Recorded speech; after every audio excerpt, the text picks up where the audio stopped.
again. Lovely to see you all. I've spoken to some of you on the telephone today, and so that's been really lovely. Today is a very special day. Today is April the 23rd. I wonder if you can think what makes today special. I've got some clues for you. Look here. I've got a very fierce looking creature. What kind of creature is this?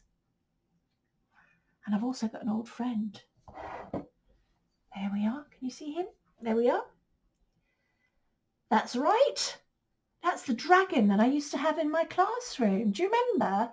And he left all those eggs for us to find in our outside area. That was great fun, wasn't it?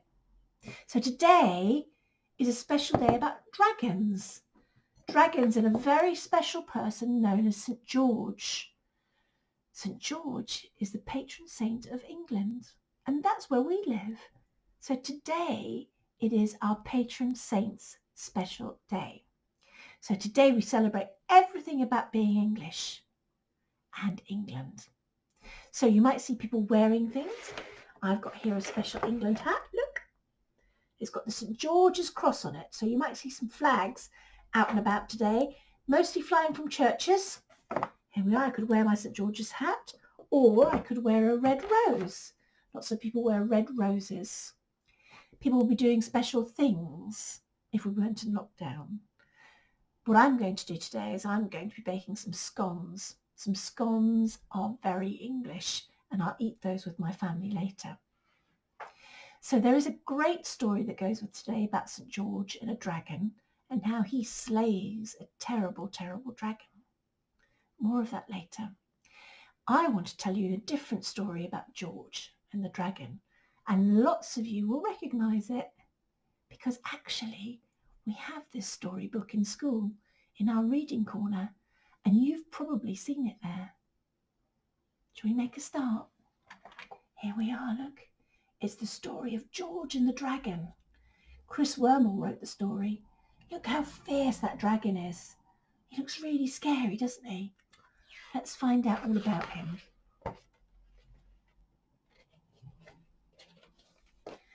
Far, far away in the high, high mountains, in a deep, deep valley, in a dark, dark cave, lived a mighty dragon. Oh, look at it. He's huge. He could fly higher than the clouds and faster than all the birds. He could burn down a forest with a blast of his fiery breath. Oh, that's very scary. Look at that. Goodness me. He could smash a castle wall with a flick of his mighty tail. Oh, Lord. And he could brush away an army with a sweep of his monstrous wing. Goodness me, that poor army, look at it, just being brushed aside. He's a scary chap. There was nothing so fierce or so terrible as the mighty dragon. But he had a secret, a big secret. Well, actually, it was a very, very small secret. Can you guess what it was? He was terrified of mice.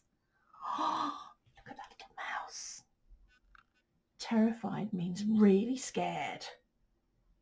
So yes, the dragon was frightened of mice.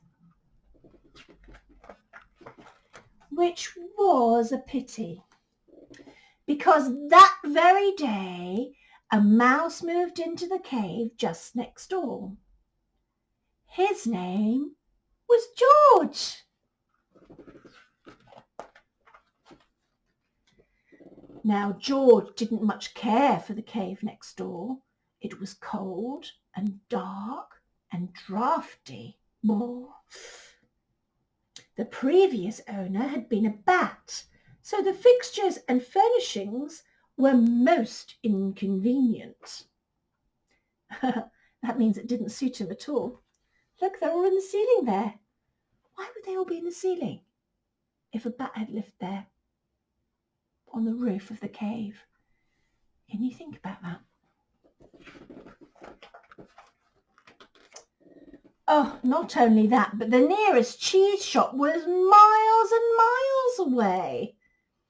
George was feeling rather miserable. And to make matters worse, he had no sugar for his tea. I know, said George. I'll just pop next door and see if I can borrow some. So he did. Uh-oh.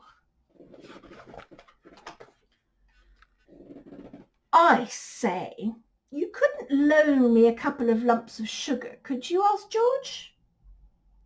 Ah! Screamed the dragon. Oh, my goodness, look, you struck the princess. That was lucky.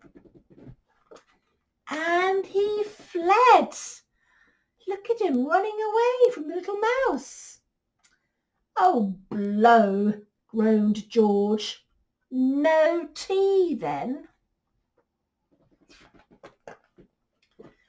But George did get his tea after all, with 2 lumps of sugar, and he got cheese too, and nuts, and berries, and biscuits, and crackers, and cream cheese, sandwiches, and jelly, and ice cream, and fairy cakes with pink icing, and a cosy little hole in the castle wall. Oh my goodness, wasn't he lucky? Can you see here the dragon hiding? He's very frightened of that mouse, isn't he? Oh my goodness. Did you think about why that furniture was all on the ceiling? It's because bats hang up upside down, don't they? They do. It reminded me, that story, a little bit of our story about the 3 little pigs. Do you remember? That all started with the wolf needing to get some sugar as well from his next door neighbours, didn't it? That was good. Okay, now I've put a link on here onto the email that I've sent out to your mums and dads, and on there you'll find the story about St. George and the dragon that he fought. So have a look at that, and I hope to speak to you all soon. Take care, stay safe, and stay at home. Bye now.